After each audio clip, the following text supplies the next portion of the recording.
محمد شيخو بافي فلك ولد عام 1948 في قرية قرباوي القريبة من مدينة قامشلو. برزت موهبة الغناء لديه منذ الصغر. في بدايته كان يعزف على طنبور من خشب وعلبة حلاوة، إلى أن أهداه عمه طنبوراً حقيقياً من صنع يديه.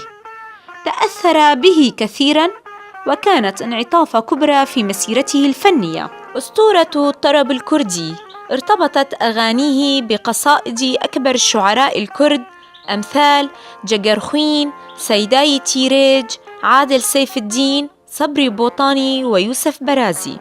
وله رصيد حافل من الأغاني الوطنية والقومية، بلغ عدد أغانيه 125 أغنية تقريباً.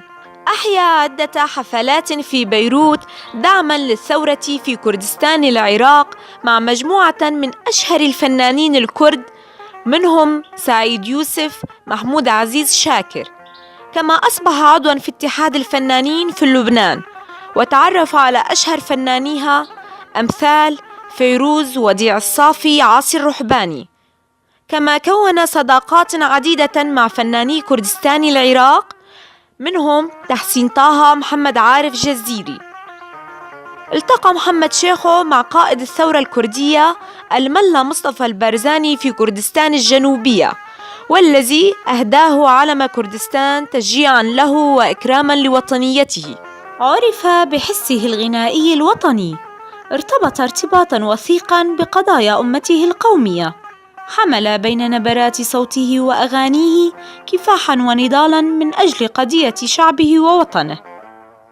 اختصر بألحانه الألم والمعاناة التي لاقاها الكردي على مر الزمان. غنى وتغزل بحبيبته كردستان، ووصفها بأجمل الأوصاف. لاقى محمد شيخو ظروفاً حياتية صعبة، من مرض وفقر واعتقالات ونفي، إلا أن موهبة الغناء لديه كانت دائماً مصدر القوة والدافع للصمود ومواصلة النضال من أجل تحقيق الحلم الكردي كردستان، التي تغنى بها كثيراً في أغانيه دون خوف من السلطات الأمنية، والتي كانت سبباً في نفيه من سوريا والعراق. وعن قصة غرامه: عندما نفي محمد شيخو من إيران إلى قرية على حدود أذربيجان، أحب هناك فتاة كانت تدعى نسرين، تغنى بها، تزوجها، وأنجبت منه 4 أطفال، أولهم توفى بسبب ظروفهم القاسية. انتقل مع عائلته عام 1981 للعيش في مدينته، مدينة الحب قامشلو. فتح محلاً لبيع الكاسيتات، لكنه أغلق بالشمع الأحمر من قبل السلطات الأمنية التي لم تستطع يوماً أن تحط من وطنيته. ثم أنشأ فرقة فنية للأطفال ليعلم الأناشيد الوطنية والأهازيج الفلكلورية.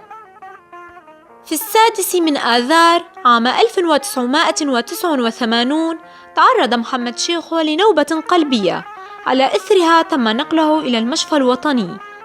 وفي صباح 9 من الشهر نفسه ارتفعت أصوات الزغاريد والتهاليل وسط تصفيق حار لحشد هائل من مختلف المناطق الكردية. وعلى صدى أغنيته الشهيرة غافا أزمرم تم تشييع جثمان صاحب حنجرة الألم الكردي إلى مثواه الأخير في مقبرة الهلالية في قامشلو، مرددين بافي فلك لن يموت، بافي فلك نامرة، متحدين بذلك الموت بأنه لن يضع حداً لاستحياء محمد شيخو في أرواحنا. والشاهد على هذا صوته الذي يسمع في كل مكان وفي كل وقت.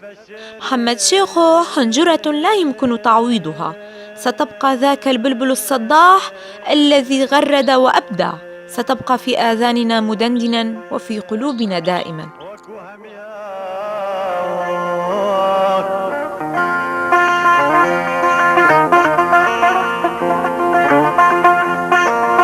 قرت من شكل